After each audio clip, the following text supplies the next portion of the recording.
Hello, dear viewers of my video. I hope you enjoy watching it and look forward to your feedback in the comments. I'd always known I wasn't the kind of woman people remembered in rooms full of power. Not because I lacked presence. I knew how to carry myself, how to speak clearly, how to dress with quiet confidence, but because I never chased the spotlight. I preferred to control the light itself. That morning, I wore a tailored navy dress, understated pearl earrings, and heels just high enough to demand posture. My hair, chestnut and glossy, was pinned into a low twist, and I'd rehearsed every transition slide on the master presentation at least 14 times. We were set to host 11 CEOs, each representing global firms in energy, logistics, infrastructure, and AI, who had flown in specifically to sign a historic $2.1 billion cooperative agreement.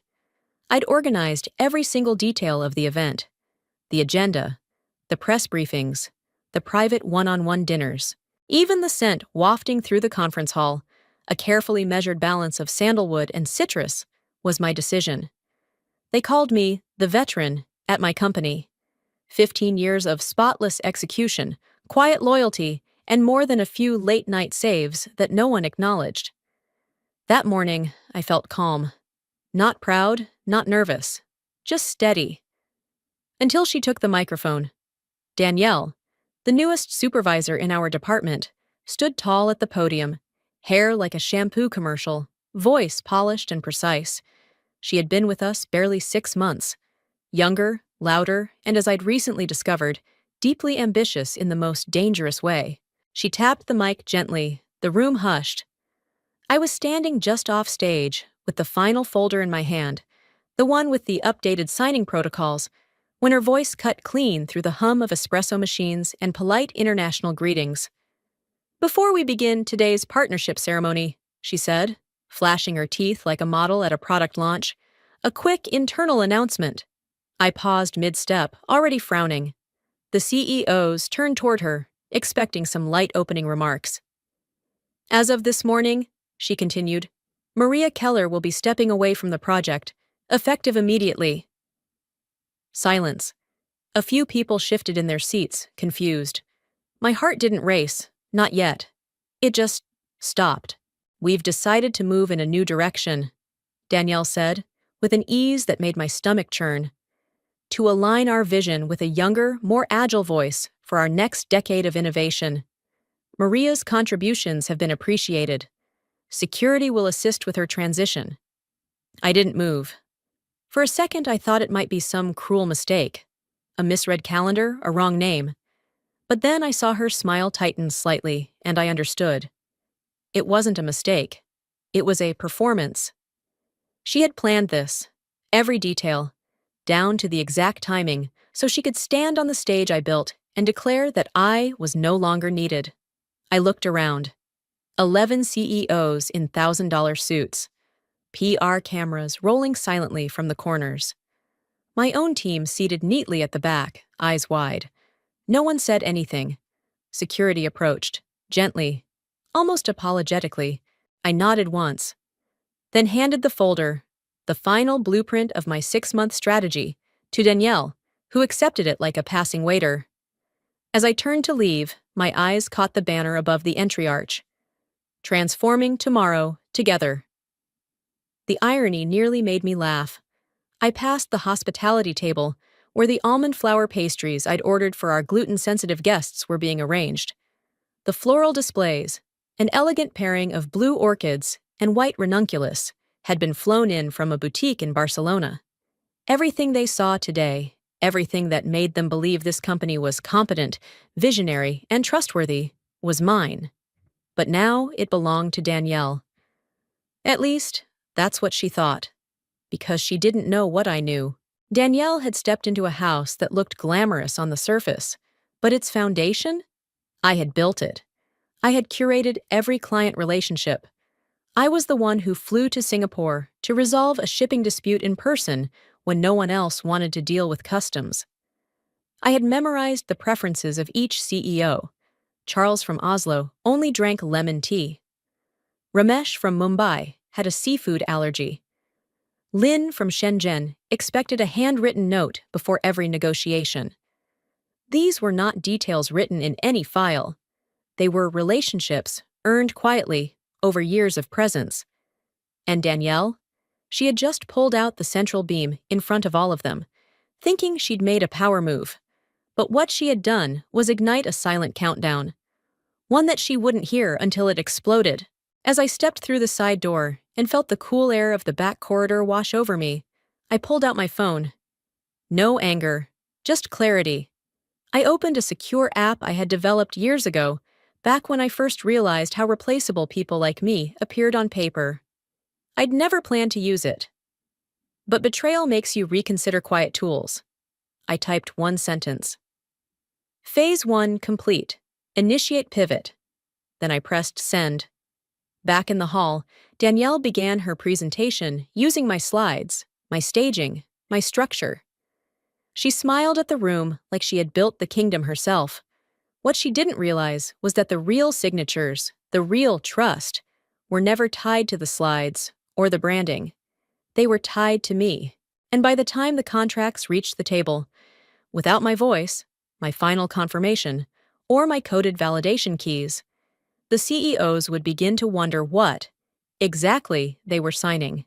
That's when the unraveling would begin. Looking back, the signs were there for months, subtle at first, wrapped in compliments that felt more like carefully sharpened paper cuts. Danielle arrived like a storm in a silk blouse, all energy, optimism, and corporate buzzwords. Brand synergy, identity refresh, next-gen market positioning. I heard those phrases on repeat, sometimes laced through casual hallway conversations, sometimes slipped into Monday meetings like sugar into bitter coffee. But underneath every glowing phrase was a message directed only at me. You've had your time, now step aside. It started with harmless suggestions. Maybe we update the presentation template, something sleeker, more millennial-friendly. I nodded. Fine, every brand needs polish now and then. But then came the design agency proposals, the new color schemes, the spontaneous team vision workshops scheduled on Fridays, during hours she knew I reserved for direct partner calls. Then she changed the title of our quarterly report from Legacy Partnerships Review to Emerging Market Leadership. She called it Semantic Alignment. I called it the start of a quiet erasure. She'd float around the office with that pleasant, media-trained smile, putting her hand lightly on the shoulders of junior staff as she asked things like, "What's your dream title in 5 years?" Or, "If you could reinvent this department, what would you do differently?" Always using the word differently, never better, just enough to plant ideas. She wasn't asking for change. She was guiding it like a conductor, subtly shifting loyalties in rooms I'd once led. I still remember the first time she said it out loud. "We need fresh energy," she told our department heads during a strategy sync, eyes skating over me as if I were just another artifact in the room. Our global image feels a little anchored. We should feel like we're leading, not just holding ground. Anchored. A word meant to sound steady, but in her voice, it meant heavy, old, in the way. I smiled politely, said nothing, and moved on to the next item on the agenda. But I wrote it down. I always wrote everything down. By the 3rd month, she had taken over our media engagements, replaced my contact at the European Innovation Council with a younger PR associate she claimed had a sharper digital voice. Slowly, the direct threads I'd maintained with key figures in Singapore, Zurich, and Dubai were rerouted through updated communication chains. But every time something slipped through the cracks, a wrong name on a press release, a missed invitation to a dinner I had personally confirmed, I was the one they still called. "Maria," they would say, "we're confused. Is Danielle your assistant? Number not even close." What Danielle never understood, or maybe what she underestimated, was that experience in international business isn't something you list on a resume. It lives in how you navigate late-night time zones and conflicting trade laws. It's knowing when not to speak in a Tokyo boardroom and when to insist during a Berlin procurement dispute. And it's especially knowing the difference between building a deal and performing one. Danielle wanted the applause. She was rehearsing for a stage she didn't know how to stand on. But what stung wasn't just that she wanted to replace me. It was how she did it. Not in a private meeting, not even with a cold email, but in front of every name I had worked to bring to the table. That was the part I hadn't expected. The spectacle. I'd suspected the coup. Of course I had. It was clear when she moved my desk closer to operations for synergy. It was clear when she stopped copying me on meeting notes and began presenting my negotiation briefs as team outcomes. It was clear the moment she scheduled an off-site strategy day without inviting me, then asked afterward if I could summarize the action points for alignment. But I thought I'd have a chance to respond, to confront, to leave with dignity, if nothing else. I was wrong, because she didn't just want the job. She wanted the crown, the applause, and most importantly, to prove that she could take my place in full view of the people who trusted me most. And that was her mistake. Because she had assumed those people were here for the brand, for the corporate narrative she'd polished and pinned to the front of the partnership deck. She didn't realize they were here because of me. It wasn't my name on the logo, but it was my number they dialed when logistics stalled in Morocco, when a materials shipment sat frozen at the Rotterdam port, when a regulatory meeting in Seoul needed someone who could hold a firm but diplomatic line. I wasn't listed on the cover of the contract, but I was the reason the signatures were even on the table. I wasn't the face of the company. I was the handshake. And that's what Danielle never learned. Branding can get you to the table, but only trust keeps you in the room.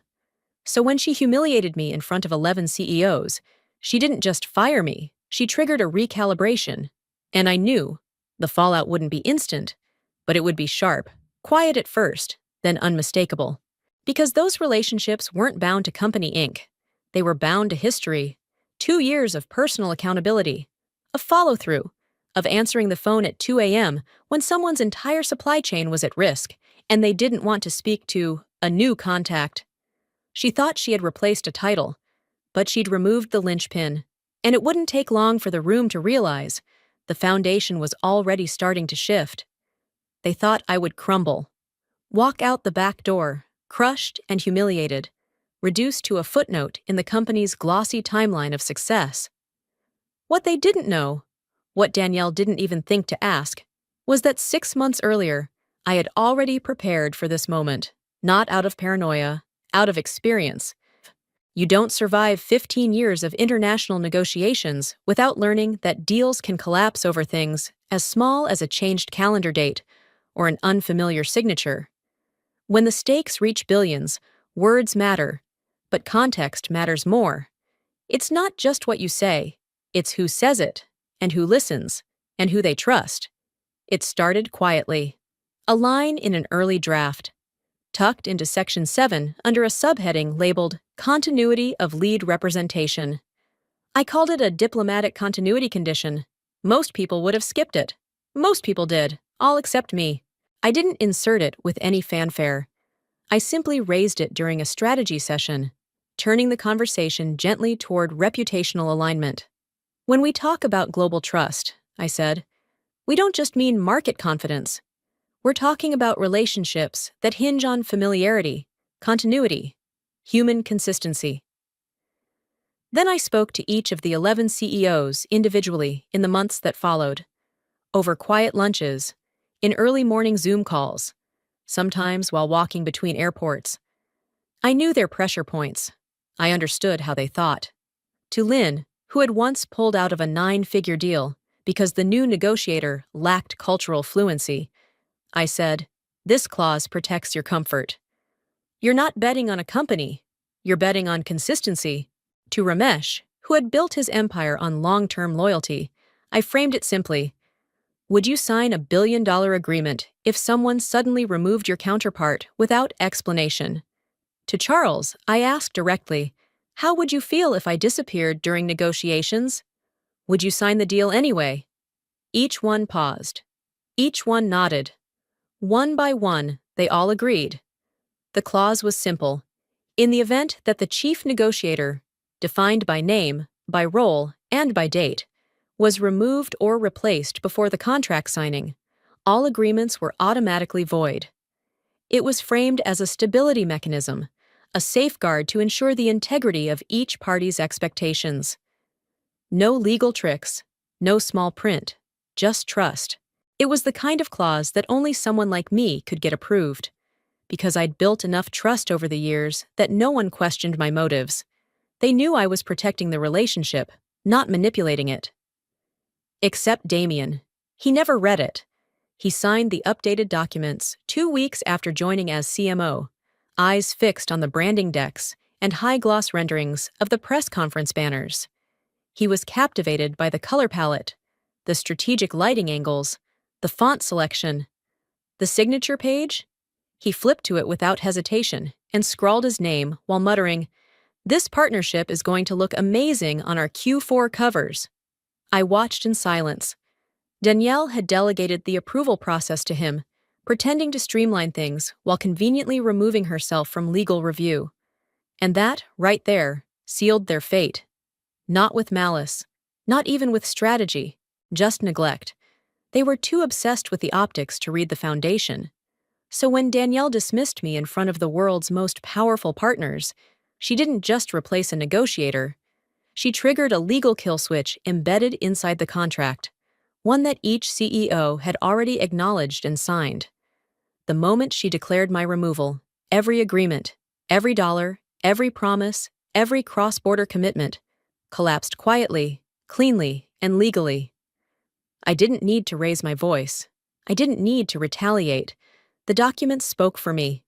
And as I stepped into the quiet hallway outside the grand meeting room, I could already feel the change in air.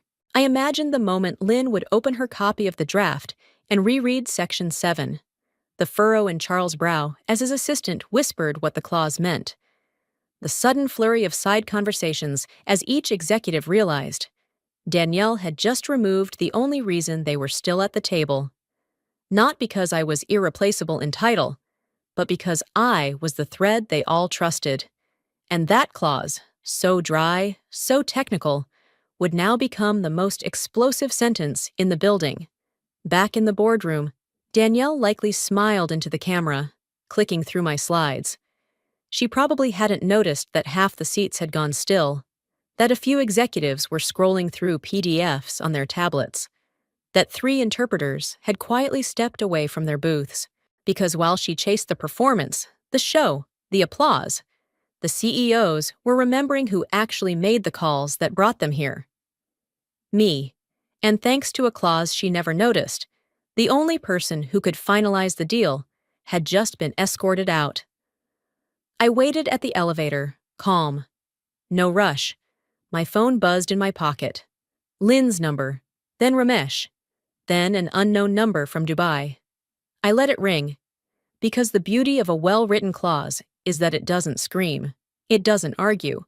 It just does what it was designed to do, quietly unravel everything when trust is broken. And now, the real negotiations were about to begin. For most people, signatures are ceremonial. The flourish at the end of a document, the final nod of approval, symbolic, satisfying, and ultimately forgettable. But in my world, where billions shifted hands with a single click, signatures weren't gestures. They were infrastructure. 3 years ago, after a near-catastrophic oversight involving a duplicated contract sent to 2 competing clients, I built something. Not a workaround, a safeguard. A second level of protection so silent and seamless that even our internal counsel forgot it existed. It was a verification protocol hidden inside our contract management system. Buried under layers of technical architecture was one immutable rule. No contract could be executed without my encrypted digital signature. Not a typed name, not a scanned file. A live biometric-coded signature generated through a secured key device that never left my possession. I carried it daily. A small black capsule, no bigger than a USB stick, with no visible branding and no wireless access. My private keystone. The encryption was custom-built. The algorithm couldn't be cloned. The key phrase that activated it, a 17-character passphrase, was never written anywhere, not even in my personal notes. And even if someone did find a way to replicate the structure, Bypassing it would immediately trigger a legal alert to a third-party firm I'd retained on retainer since the day the system went live. It wasn't paranoia, it was survival. At the time, I knew better than to trust that long-term recognition would always align with long-term value. So, I encoded the one thing no one could fake: my final approval. That morning, as Danielle waved to the crowd with my clicker in her hand, I knew she believed she'd won. She thought she'd pulled off the perfect coup: public, brutal, and irreversible. But she was still operating on surface-level control: optics, titles, room dynamics. She didn't know the real deal-breaker was sitting quietly inside my handbag. No signature, no deal, no exception. And she would find that out soon enough. Back when we finalized the draft agreements with the 11 partner CEOs, I had explained the protocol in simple, direct terms. No technical jargon, just clarity. "I'm the final key," I'd said in a closed-door session with the Zurich delegation. "My signature is the last lock. It ensures that what you sign today is exactly what we discussed yesterday. No substitutions, no reversals." They agreed, relieved, even impressed. It gave them certainty that no junior manager or flashy new hire could slip something past the final checkpoint. It made them feel protected. And today, that same protection would destroy Danielle's illusion of power. Because even if the CEOs hadn't walked out, even if they'd chosen to ignore the continuity clause, she still couldn't close the deal. She didn't have my approval, and the system knew that. Without the encrypted timestamp linked to my personal device, the back end of our contract platform wouldn't release the final document for execution. Instead, it would stall in pending authorization mode, frozen in a digital purgatory. And the moment anyone attempted to override the safeguard or issue a fake signature, a legal team from Adler and Rowe, a firm that owed me a few personal favors, would be notified. I hadn't told anyone about this, not even my closest assistant, because the point of a real safeguard isn't to threaten, it's to exist. Now, as I walked through the lobby and felt my device gently shift inside my bag, I knew with certainty Danielle's presentation was a hollow show. She could talk, she could pose, she could even get a few polite handshakes from the CEOs who didn't want to create a scene. But she couldn't seal a single agreement, because there was no key, and I wasn't coming back. The elevator dinged behind me. I stepped outside into the sunlit courtyard, already knowing what would come next. Within 15 minutes, they'd realize the signing process was stuck. The system would flag missing validation key. Someone from legal would panic and call ET. ET would call operations. Operations would call Danielle. And Danielle, now sweating under the heat of expectation, would demand a manual override, which of course wouldn't work. And then, when someone finally thought to check the code logs, they'd see the lockout clause. They'd see the email notifications sent to Adler and Rowe's servers. And Danielle would have her first glimpse of the trap she never saw coming. I sat on a bench near the fountain, just outside the building. Birds chirped. A child tugged on her mother's arm. Life moved on. My phone buzzed again. 10 missed calls. One from Damien, no doubt realizing that the glossy campaign he planned to post on LinkedIn was now legally worthless. One from someone in operations. And finally, one from a number I recognized instantly. Gideon, our CEO. I didn't answer. Because the meeting was over, and so was the illusion. Danielle had removed the negotiator, but hadn't removed the signature. She'd dismantled the face of the deal without ever finding its spine. And now, there was no path forward. Not because I fought back, but because I planned ahead.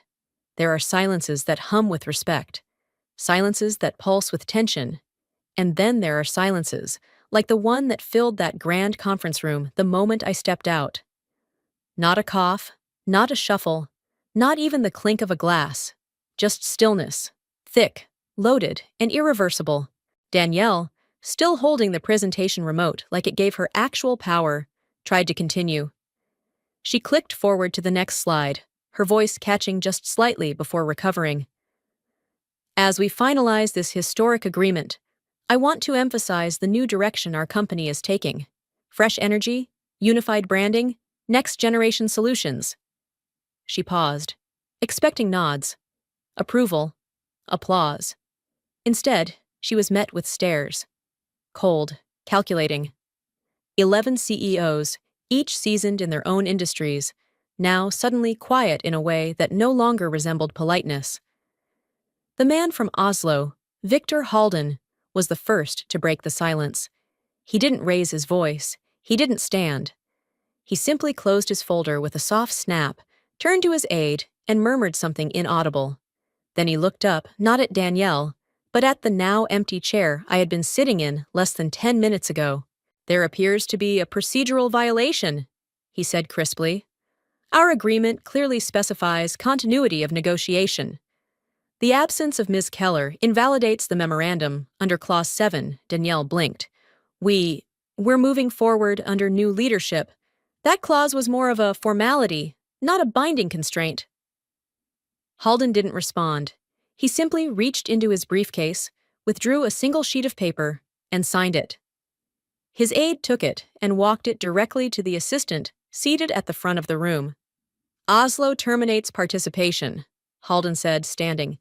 "Effective immediately." The room shifted like a domino table tipping over. The delegation from São Paulo followed next. Marcela Souza stood slowly, her dark eyes steady. "Clause 7 was explained to us with care," she said. "Maria ensured we understood it fully, in our language, with proper legal interpretation. We relied on that clarity. And now, it's gone." She tapped her pen once against her closed folder, a subtle but deliberate sound, then placed the pen squarely on the table before walking away. A quiet, final gesture. She didn't look back. Danielle's mouth parted. No words came. The delegation from Singapore rose together, no explanation offered. They simply left their documents unopened and their nameplates turned face down. Then, Munich. Always precise, always watching.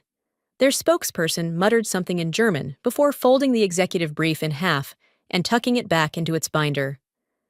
The rest of the delegation followed, leaving behind nothing but a sealed envelope and a pen. Still uncapped, ink exposed, as if poised for a signature that would never come. Danielle tried to intervene. "Please, let's be reasonable. There are fallback provisions we can implement." But her voice was background noise now, static against the reality unfolding in front of her. I stood just beyond the glass, visible through the tall conference room windows. Not inside, not involved, just present. That was all I needed to be, because my absence inside that room had already become louder than any protest I could have voiced. Gideon, our CEO, stood in the back corner, arms crossed, mouth tight. He hadn't moved. He hadn't said a word. But his eyes flicked between Danielle and the slowly emptying room with the kind of restrained fury that only comes from witnessing a carefully constructed empire start to burn. Not from external forces, but from one of his own. She looked to him once, desperate, a flicker of panic now leaking into her expression. He didn't look back. By now, more than half the attendees had left. Some quietly, some with brief, symbolic gestures. A closed laptop, a folder slid across the table. A chair pushed in with more precision than necessary. The Singapore team left their invitation cards in a neat stack on the table, face down, names hidden. It was diplomacy by gesture. The message was clear. Without Maria, there is no deal. Danielle stepped forward, voice shaking now. "We can re-establish contact. Perhaps we can schedule follow-ups individually."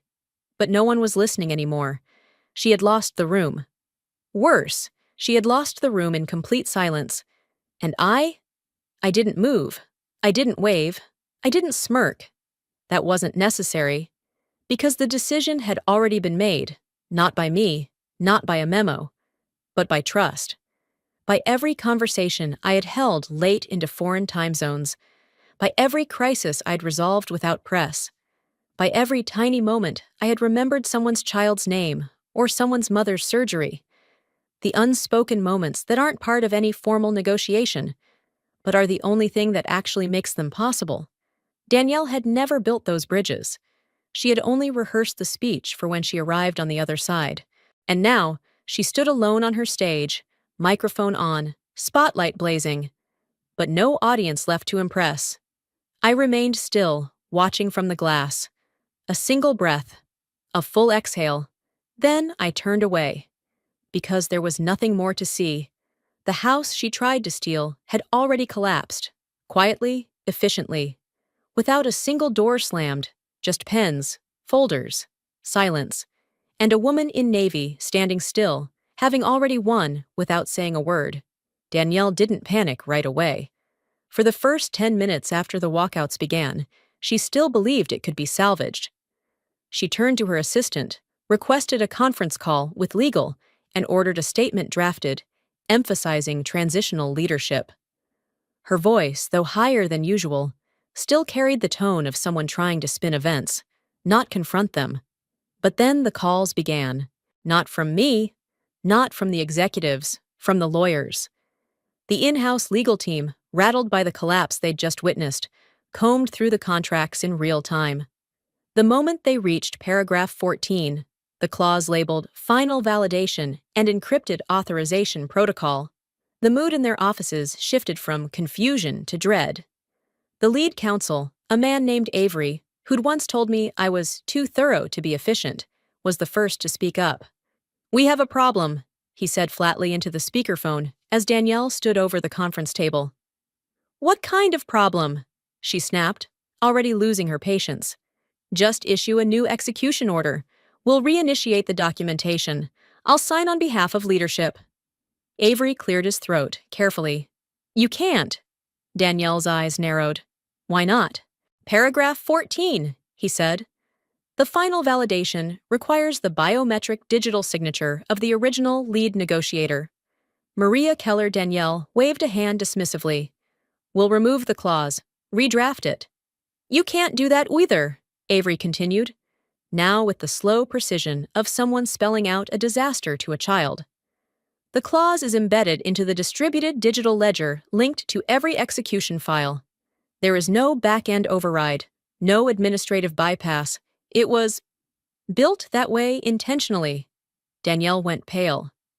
"And furthermore," Avery added, "any attempt to simulate or bypass the signature triggers a breach notice to Keller's legal representatives. The alert's already been sent. If we try anything, and I mean anything, without her approval, we're not just talking about invalid contracts. We're talking about liability, public liability, potential fraud." The air in the room shifted. This was no longer a PR inconvenience. This was collapse. The worst part? It wasn't even noisy. Danielle didn't scream. She just stood there, still, her hands frozen mid-gesture as her carefully staged future fell apart in absolute silence. Outside, the media team, still waiting for press photos, was beginning to realize there was no event left to cover. No champagne toast. No joint statement. No signatures. Executives had left the building. The only thing remaining were empty chairs, sealed folders, and a few pens lying neatly on the table like tombstones. Then the second wave hit. The phone started ringing again. This time, not from inside, but from the partner offices. Zurich, Singapore, São Paulo. One after another, the messages were the same. "We are pausing future collaboration due to executive instability." Some were formal, others brutal in their brevity. "Withdrawn. Pending structural reevaluation. No confidence in current leadership." Danielle tried to issue a counter-message. She called the head of communications and dictated a short statement. Today's ceremony marked an exciting transition toward next-generation leadership. "We are revisiting our collaborative roadmap to align with dynamic restructuring." It was hollow. Too clean, too polished. And by the time she hit send, no one cared. Because people were already leaving. Guests, media, staff. Even Gideon, our CEO, had disappeared from the rear of the conference room, slipping away, without offering Danielle so much as a glance. He didn't stop to comfort.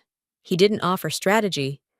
He just left her there, alone, in the middle of her stage, beneath a screen that still displayed the title slide I had written 3 weeks ago. Global Partnership Summit 2025. Built on Trust. Outside, I stood in the marble atrium, watching the slow dispersal through the glass doors. I saw them carry out the gift boxes I had personally curated.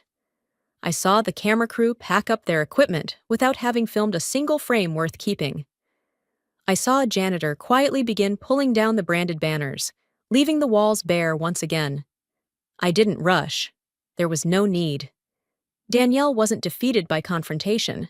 She wasn't undone by drama. She was dismantled by her own oversight. She thought removing me would elevate her. Instead, it erased everything she thought she'd inherited. And the truth is, I never had to fight her. I just had to leave. Because once I walked out, the system, legal, diplomatic, and emotional, did the rest. I walked slowly toward the exit, the weight of my handbag, and the tiny, silent keystone inside, a comfortable reminder of the control I still held. Not over her, not even over the company, over the narrative, over the truth. The building buzzed with half conversations, half excuses, but it no longer felt like a workplace. It felt like a stage being torn down after a failed performance. As I passed the security guard, he nodded.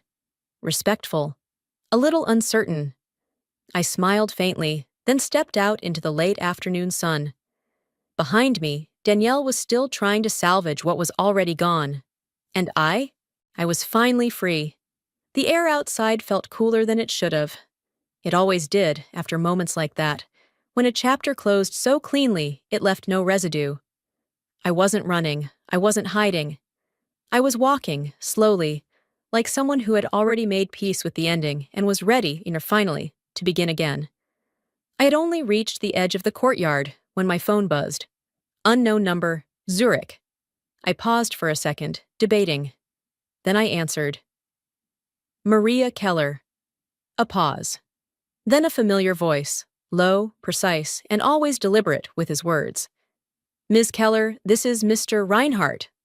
Of course, CEO of Helvetia Group, one of the largest logistics conglomerates in Europe. I'd negotiated his firm's initial entry into South American ports 3 years ago.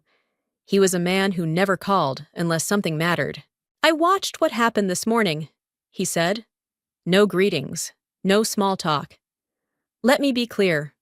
I have no interest in negotiating with unstable leadership, nor am I interested in allowing bureaucratic ambition to compromise operations again. I said nothing. So here's my offer, he continued. We want you to become an independent strategic advisor to our expansion board. Full diplomatic authority. You report only to me. Terms are negotiable, but we're prepared to match and exceed your previous salary structure by 40%. I exhaled once, carefully. He wasn't asking me to return to the table. He was offering me a seat of my own. Thank you, I said quietly. I'll consider it. We'll wait exactly 48 hours, he replied, but not a moment longer. We believe in momentum. The line went dead. I hadn't even taken 5 more steps when the second call came. Munich. This one I recognized immediately. Ingrid Stein, CFO of Drestor Industrial. Sharp, famously skeptical, and someone who never offered compliments unless they were backed by numbers. I hope I'm the first, she said dryly. Second, I replied. Damn. Then, without preamble, we're dissolving our previous engagement. The clause was clear. And frankly, the way they handled your dismissal was insulting to every serious player in that room. We don't sign chaos. I nodded, even though she couldn't see it. We want you to lead our next negotiation cycle, she said. Not as their representative, as ours. External consultant, executive decision power. You build the terms. You speak for us. No oversight. Munich signs only if Keller leads. It wasn't just another job. It was an invitation to architect something, with complete authority. I appreciate the offer, I told her. You'd better, she said, and hung up. I stood still for a moment, stunned more by the calmness inside me than the offers themselves. Because this wasn't ambition knocking, this was recognition. Then the third buzz came. This time, a message. Sender. V. Sloan. Only one line.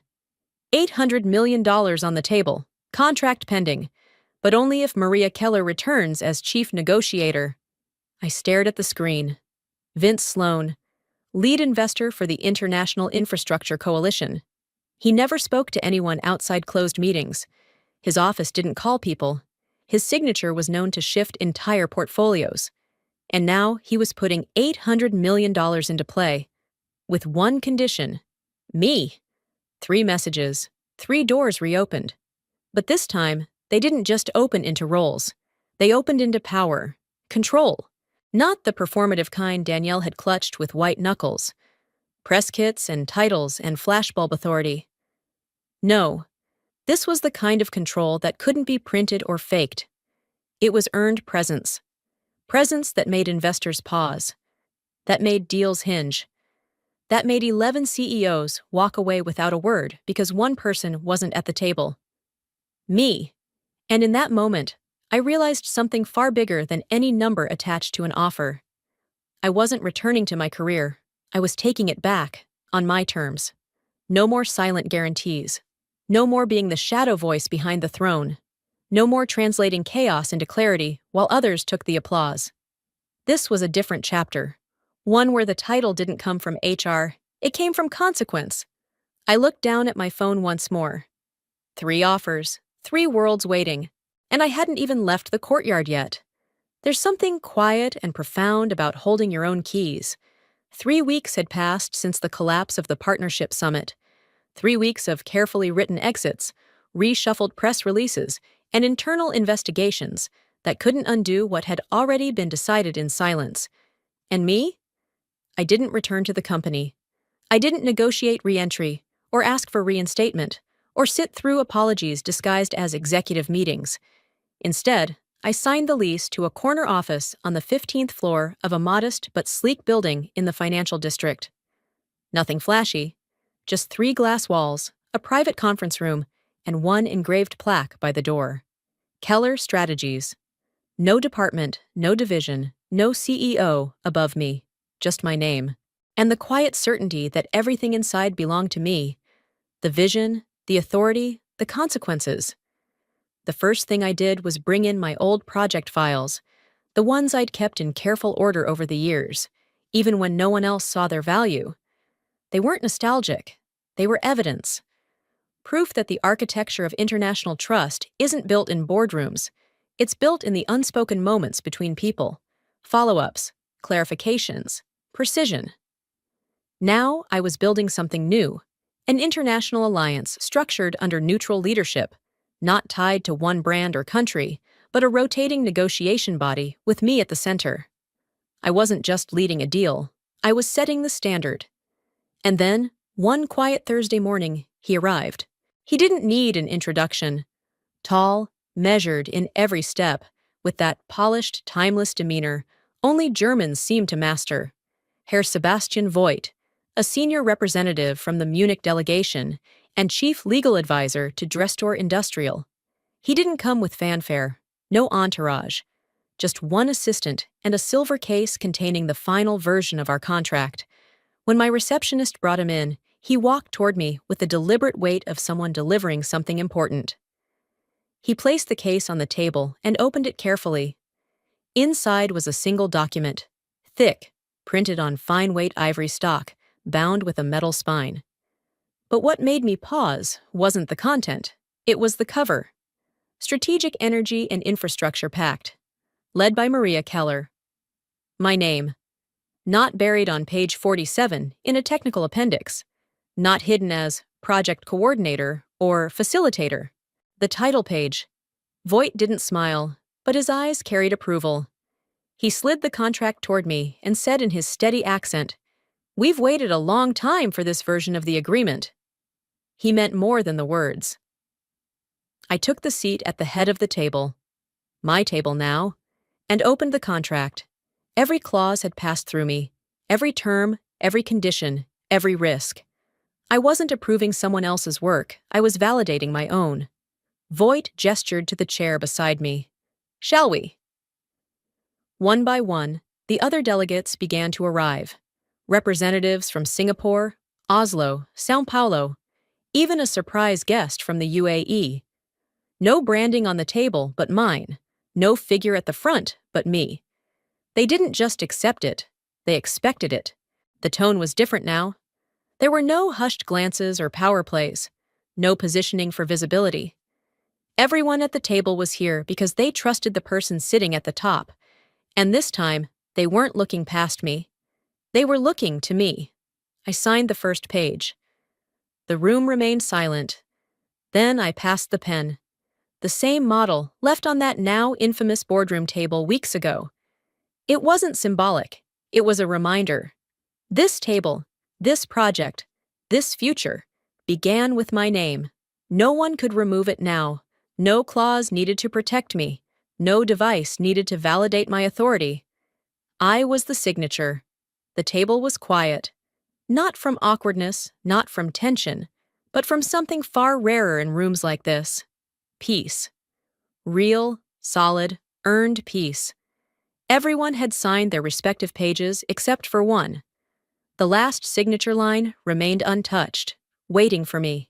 I reached for my pen, the one I'd always used, smooth, matte steel, gifted to me after my 5th international deal. But something else caught my eye. Something that didn't belong to me, but had once been meant for me. There, resting at the exact center of the table, was a pen. Black, slender, heavy-looking. And suddenly, I knew it. It was that pen. The one left on the table during the Collapse Summit. The pen São Paulo's delegation had set down before walking out, as a sign that no deal could proceed without me. No one had claimed it back. No one had taken it away. And now, somehow, it had made its way back to this room. Not on accident, not as decoration. It had been returned. I looked toward the delegation from Oslo, where Victor Halden gave me a quiet, firm nod. He didn't say much, just enough. "It belongs to the one who kept the contract honest," he said. That sentence struck deeper than most speeches ever could. I glanced at the pen for a long moment before reaching out. It was cool to the touch, heavier than I remembered, the kind of weight that reminds you something matters. It wasn't just a pen anymore.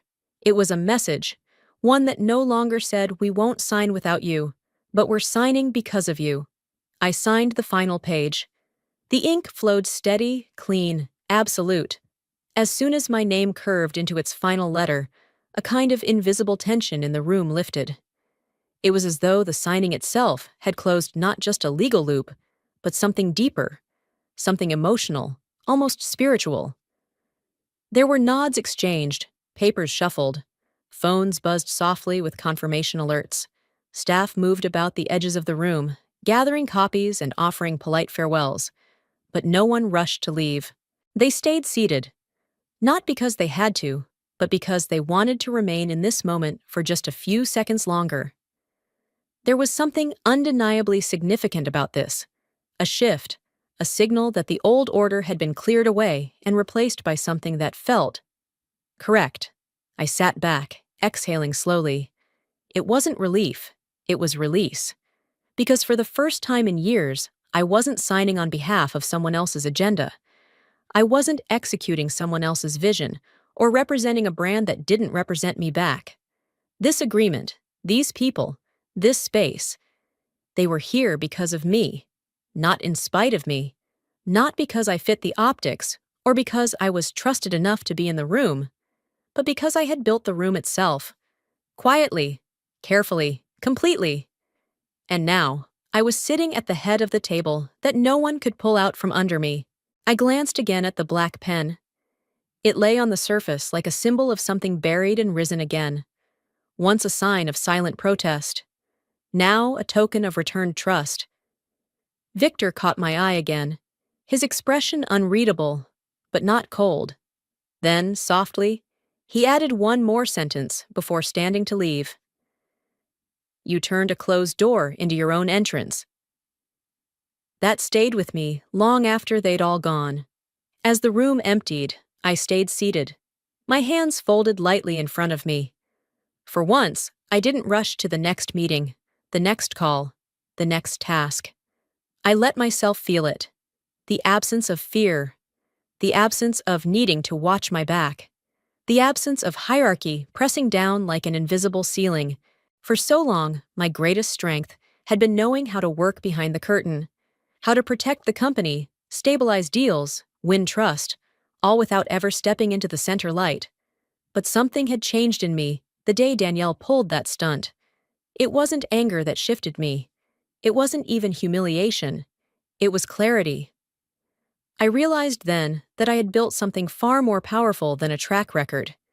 I had built trust capital, the kind that doesn't vanish with a title, the kind that reappears, stronger, when tested. I rose from my seat, gathered the final signed pages, and walked toward the side table where my assistant had placed a thin leather folder. As I slid the pages inside, I caught a glimpse of my name again on the title page: Maria Keller, lead negotiator and principal advisor. The name had always been there, but never with such quiet authority, never without tension, never without the feeling that someone else might pull the rug from under me. Now, no one could. And what mattered most was that I didn't win by revenge. I didn't tear anyone down. I didn't sabotage Danielle, or humiliate her, or plot her failure.